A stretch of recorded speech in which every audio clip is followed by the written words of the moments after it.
Hey guys, how you going? I'm sorry I skipped yesterday. I woke up with a headache, so I was in bed all day. I was actually watching Wheezy's stream, actually, and it opened my eyes to something, okay? I'll tell you over on Rumble, because I'll be doing a video over on Rumble, which will be much different than this one.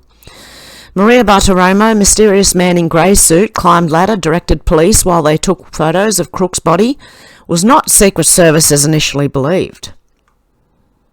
On Sunday, Rep. Ron Johnson joined Maria Bartiromo on a show dropping bombshell after bombshell concerning the recent assassination attempt on President Trump.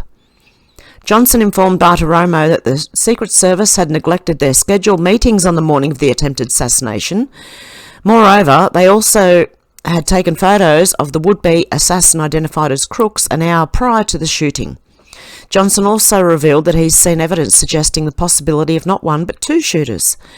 Bartiromo told Pete Hegseth of Fox and Friends Weekends the local officers went up to that roof and started taking pictures of the dead body, of the shooter's body. So suddenly a guy in a grey suit walks up the ladder and goes up to the roof. I'm going to sneeze. Okay, this man, who did not appear to have credentials, was initially assumed to be from the Secret Service. He instructed one of the local law enforcement officers to send photos to a particular cell phone number. Later it was revealed that this individual was not from the Secret Service at all. We're going to tell you exactly who that person was and what agency the local enforcement sent the pictures to, Bartiromo promised. She also mentioned they would dig deeper into this investigation of what she called a massive security failure. During her interview with Johnson, he revealed that the authorities were instructed to send their investigation photos to an ATF agent. We called up that ATF agent. That individual said that he was with the ATF, and now he's gone dark, Johnson told Bartiromo. He expressed frustration with what he called the runaround from federal law enforcement agents despite receiving information from local law enforcement. Johnson lamented that federal agencies were less forthcoming. I wish I could rely and have faith in the FBI and the Secret Service to do a truthful accounting of this, but that's not been my experience with the Russian collusion hoax, and for years dealing with federal law enforcement, we need completely separate and independent investigations, and it has to start now, Johnson concluded. And that's it for that story. Let's go through some other news. Okay, Representative Anna Paulina Luna, who was this kid working with?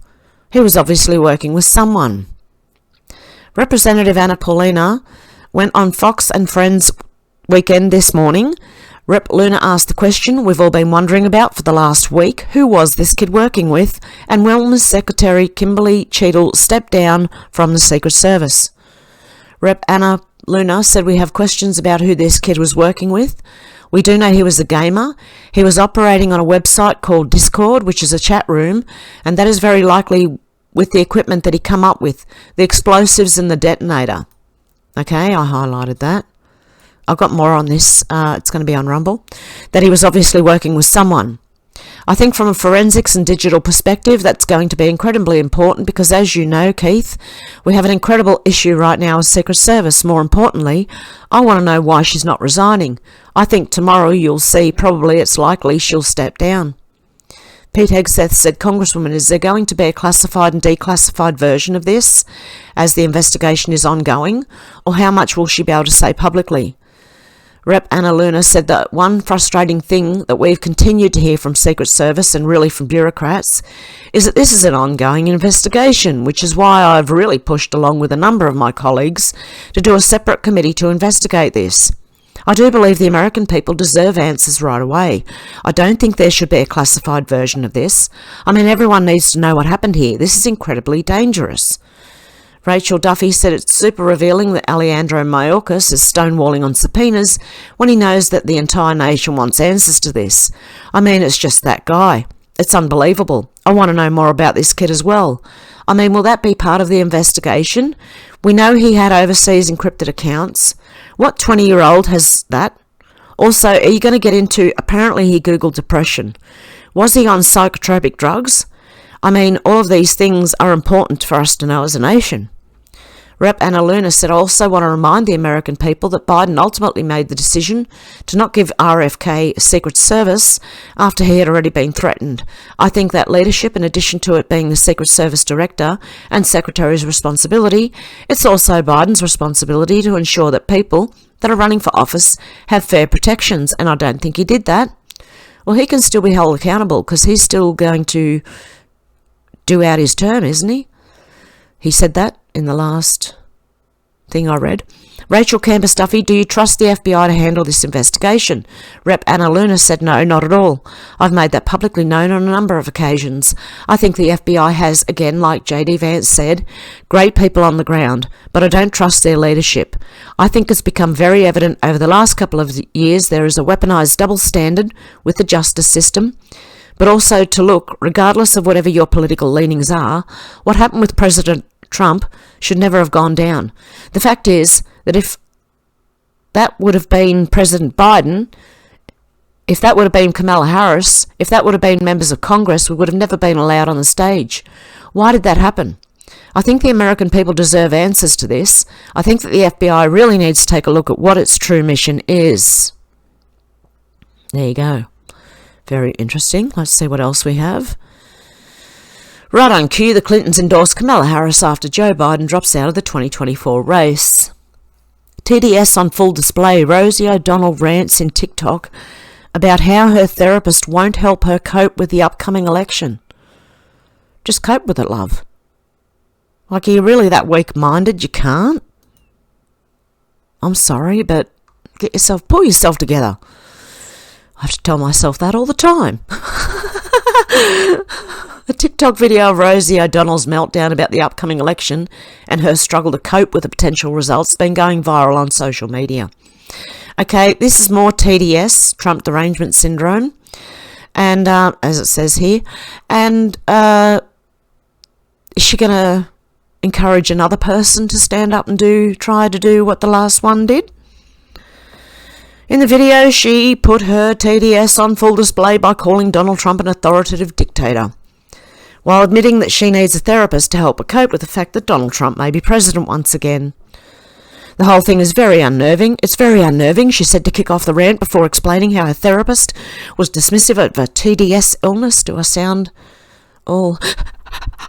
That's what it sounds like. She's really got, like, you know, what's it called? Hyperventilating. "My therapist actually said to me, well, it's a long time between now and November," to which O'Donnell replied, "No, it isn't. We're about to start school again." Are you? "You know how quick all of a sudden it's Halloween and then it's Thanksgiving," she continued. "So by Thanksgiving break, we will know if we still have a democracy in the United States." The United States is not a democracy. It is a constitutional republic. It is not a long time. It's a long time to worry. "I'll tell you that," O'Donnell exclaimed before going into a full-blown mental breakdown. While attempting to self-soothe her mental state, O'Donnell shows a minuscule amount of self-reflection and admits to herself that she cannot control the outcome of the situation, while also admitting her chaotic mental state from it all. "The wisdom to know the difference, things I can't control," she said. "It's all in that wisdom to know the difference, right? Drive yourself crazy you can. Drive yourself completely bonkers, believe me, I know, but boy, is it scary." I'm not scared of you.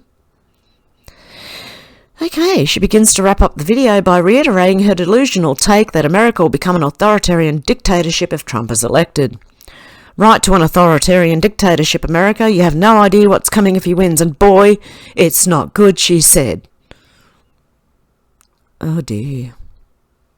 O'Donnell has chosen to remain completely oblivious to the dumpster fire that the Biden regime has created in this country, and the fact that most Americans are struggling to make ends meet, not to mention the authoritative vaccine mandates the current administrations forced on Americans during COVID-19 brought us much closer to authoritarian dictatorship than Trump and his policies ever did. This is just a case of projection mixed with a heavy dose of raw TDS. I see a lot of people with TDS. Trump derangement syndrome. It's quite funny, actually. It's happening. Alex Soros calls for Democrat Party to unite around Kamala. And I got some footage on her. Oh, it's just her being stupid, like utterly she's got the one saying that goes throughout everything. Let me see if I can find it and play it for you. Are you ready for it? Okay, I just got to check the audio. Okay, let's have a look. I can imagine what can be and be unburdened by what has been. You know? What can be unburdened by what has been. What can be unburdened by what has been. What can be unburdened by what has been. What can be unburdened by what has been. I don't need to hear any more. I really don't need to hear any more, because that's 4 minutes of it. Same thing. That's her saying. That's all she's got. Okay, Kamala Harris declares candidacy, accepts Biden's endorsement for Democrat presidential nomination. Pro-Trump super PAC hammers Kamala Harris in brutal ad after Biden drops out of the race. What's this one? Joe Biden dropped out of the presidential race on Sunday and endorsed Vice President Kamala Harris.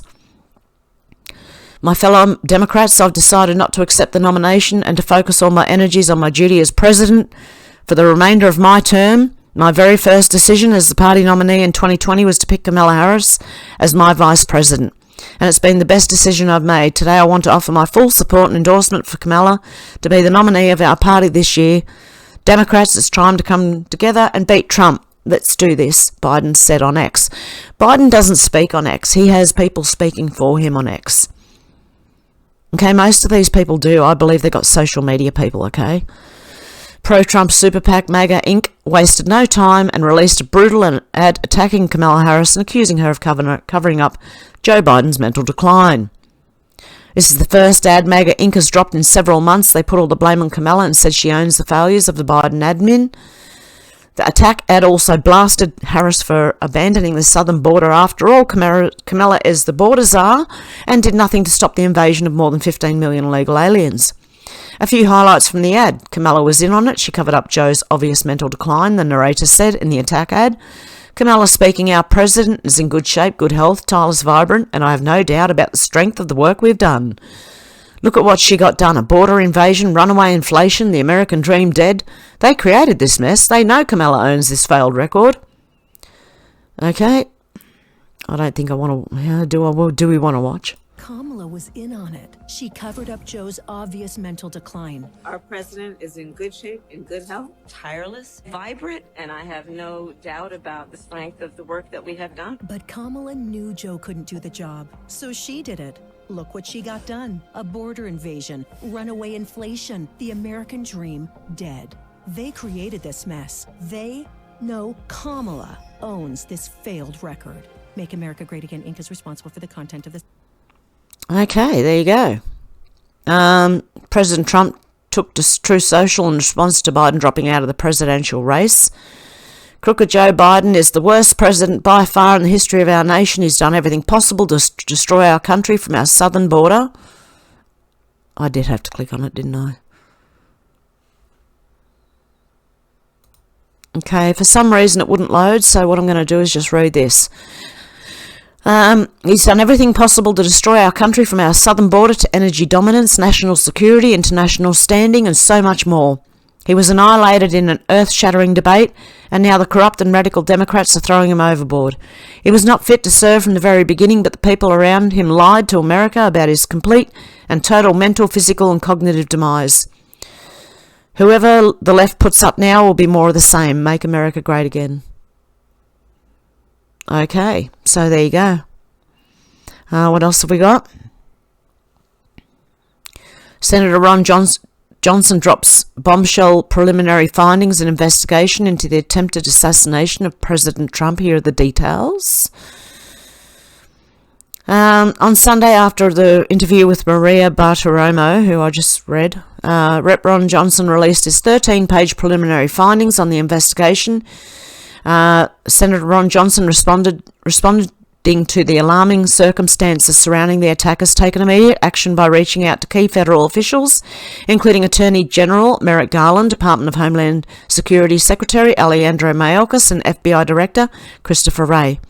In his letter, Johnson demanded the preservation of all records related to the security of the rally, background information on the alleged gunman, and communications between law enforcement agencies, including Secret Service, from July 11th to July 14th. The lack of transparency from federal entities regarding this assassination attempt is unacceptable. According to the summary of a preliminary investigation, Congress and the public deserve a full explanation and complete answers to all questions regarding the failure of security at the Butler rally.